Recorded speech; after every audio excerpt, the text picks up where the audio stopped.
तय करें। हम बढ़ते हैं आगे, हम बात करेंगे बुल वर्सेस बेयर की। पूजा और अंश हमारे साथ कार्यक्रम में हो चुके हैं शामिल। आइए जानते हैं उनसे कौन सा स्टॉक है जिस पर वो है बुल वर्सेस बेयर के लिए तैयार। बताएं। जी सर, वोल्टास पर आज हम बात कर रहे हैं। उस पर बुल वर्सेस बेयर थोड़ा सिनेरियो बन रहा है। और अगर तेजी के ट्रिगर्स की बात करें तो वोल्टास के लिए इस वक्त सबसे बड़ा ट्रिगर यही है कि यूएस और ईरान के बीच जो युद्ध खत्म हुआ है उससे काफी ज्यादा फायदा मिलने की बात वोल्टास को की जा रही है, क्योंकि मिडिल ईस्ट की बड़ी एमईपी कंपनी में से एक है, यानी कि मैकेनिक इलेक्ट्रिकल प्लम्बिंग की बात करें तो बड़ी कंपनियों में से एक है। लंबा अनुभव है इनका मिडिल ईस्ट में काम करने का, करीब 50 सालों से ज्यादा का। और आने वाले समय के लिए इनके लिए ट्रिगर भी काफी बड़े बनते हुए दिखाई दे रहे हैं, क्योंकि मिडिल ईस्ट में अब आने वाले समय में स्पेशली सऊदी अरेबिया में रियल एस्टेट और इंफ्रा डेवलपमेंट पर काफी ज्यादा फोकस किया जाएगा। जो चीजें वहां पर डैमेज हो गई थी उसमें भी सुधार के लिए काम किया जाएगा। और इसके अलावा एक और बड़ा ट्रिगर है, वहां पर एक्सपो 2030 रियाद में होना है। फीफा वर्ल्ड कप 2034 भी वहां पर होना है, तो उसके पहले भी वो अपने इंफ्रा पर काफी ज्यादा फोकस करने वाले हैं। और इतने लार्ज स्केल डेवलपमेंट की अगर बात होगी तो HVAC यानी कि यहाँ पर हीटिंग, वेंटिलेशन और एयर कंडीशनिंग की भी डिमांड काफी तेजी से बढ़ते हुए नजर आएगी। और इसका सीधा सीधा फायदा यहाँ पर वोल्टास को मिलता हुआ दिखाई देगा। इनके लिए डिमांड क्रिएट होगी आने वाले समय में। बिल्कुल, सबसे पहले तो यूएस ईरान वॉर तब खत्म होगा जब साइन होगी, और जब साइन होगी तब साइन होगी। तब तक एक नज़र फिनेंशियल पे डाल लेते हैं। अब जो रिसेंटली फिनेंशियल्स आए थे उसमें क्लियरली मुनाफा देखे तो 50% से भी ज़्यादा टूटता हुआ दिखा था।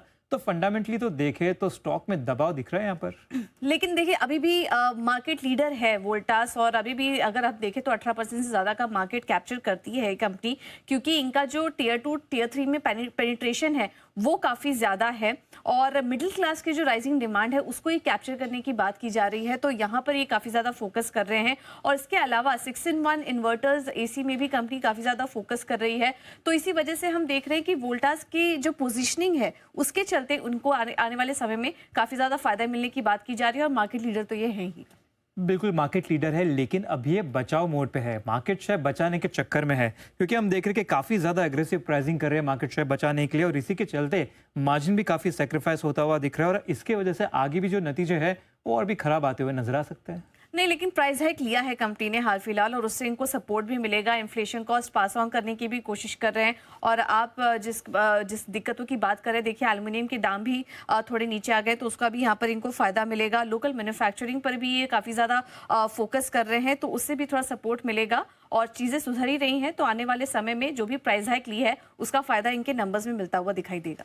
देखिए, सबसे पहले तो रुपये डिप्रिशिएट होते जा रहा है, और कम्युनिटी में इन्फ्लेशन अभी भी जारी है। जो एल्यूमिनियम के प्राइसेस गिरे हैं ये शॉर्ट टर्म के लिए, बट लॉन्ग टर्म में सबका मानना है कि वो ऊपर ही रहने वाला है।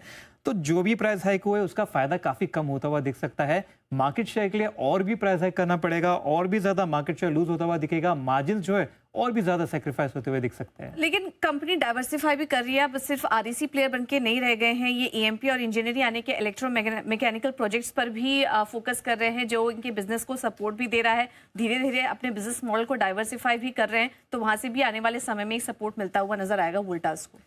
लेकिन वोल्टास के मुकाबले अगर पीयर्स की बात करें तो उनका जो पोर्टफोलियो वो ज़्यादा वेल डाइवर्सिफाइड है। ये कहना मेरा नहीं, गोल्डमैन सैक्स का है। और जैसे कि आपने बताया था कि REC में ये जो है मार्केट शेयर जो है गेन करते हुए देख रहे हैं, होल्ड करते हुए देख रहे हैं। दूसरी तरफ ये जो है दूसरे सेगमेंट में भी एंटर करते हुए दिख रहे हैं। काफ़ी कन्फ्यूजन है कंपनी में।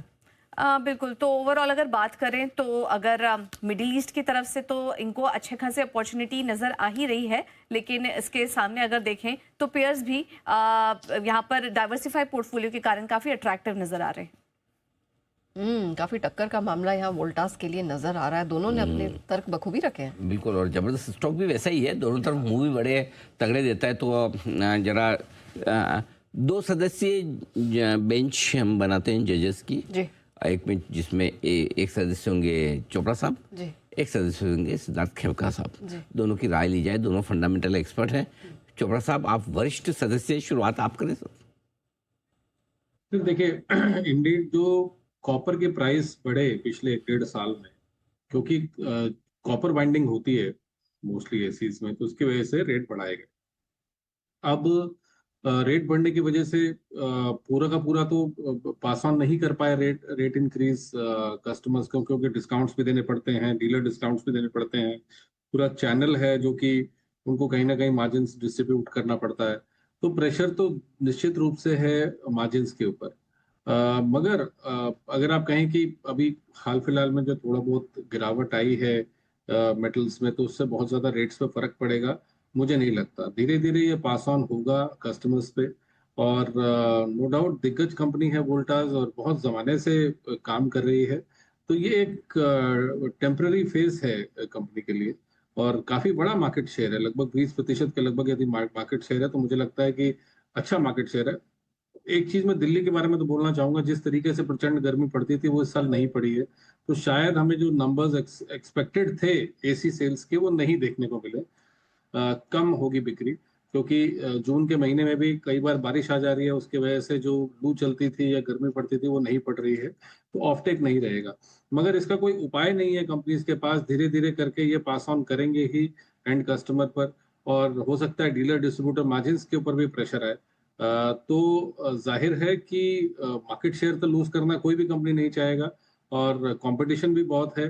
तो मेरा ये मानना है वो नेक्स्ट ईयर जो होगा वो भाव बढ़े हुए दिखेंगे, और कहीं ना कहीं इसको एब्जॉर्ब करेंगे कस्टमर्स। खेमका साहब, आपकी राय?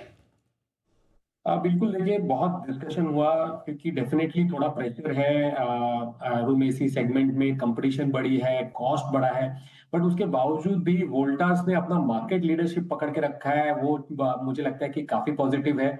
और जो उसके प्रोजेक्ट बिजनेस में ऑर्डर बुक काफी हेल्दी है। और अब जो अगर मिडिल ईस्ट में अगर ये वॉर सिचुएशन खत्म होता है, तो जो इनकी एग्जीक्यूशन है वो पिकअप होगी। तो नंबर्स, तो रिसेंट नंबर्स अगर आप देखें, Q4 काफी वीक था, स्टॉक प्राइस थोड़ा सा करेक्ट भी हुआ है। बट यहाँ से अगर आप देखिए ग्रेजुअल प्राइस जो हाइक लेंगे, मार्जिन में रिकवरी होगी, और एक लो बेस पर FY26 का एक लो बेस है, जिसके ऊपर हमें लगता है कि अगले 2 सालों में काफी strong growth, 50% plus earnings growth देखने को मिलेगा। तो इस प्राइस पॉइंट पे डेफिनेटली एक ग्रेजुअल रिकवरी है, बट मेरा व्यू पॉजिटिव है। मुझे लगता है कि यहाँ से 1485 1500 तक का टारगेट वोल्टास में बनता हुआ दिखता है। ये है आपके लिए राय वोल्टास पर, दोनों ही हमारे एक्सपर्ट्स की तरफ से आती हुई। स्टॉक में आज हल्की सी मजबूती फिर से बनती हुई दिख रही है। मजबूत शुरुआत, थोड़ी कमजोरी और फिर रिकवरी। वैसे कल हमने इसको सुबह स्टॉक ऑफ द डे में शामिल भी किया था, इसी खबर के दम पर कि भाई अब गल्फ से इनके ऑर्डर्स आना शुरू होंगे, तो इस लिहाज से जो कुछ पूजा ने कहा उसमें थोड़ा सा वजन ज़्यादा लगा हमें। बाकी तो ठीक है, जो होगा वो होगा।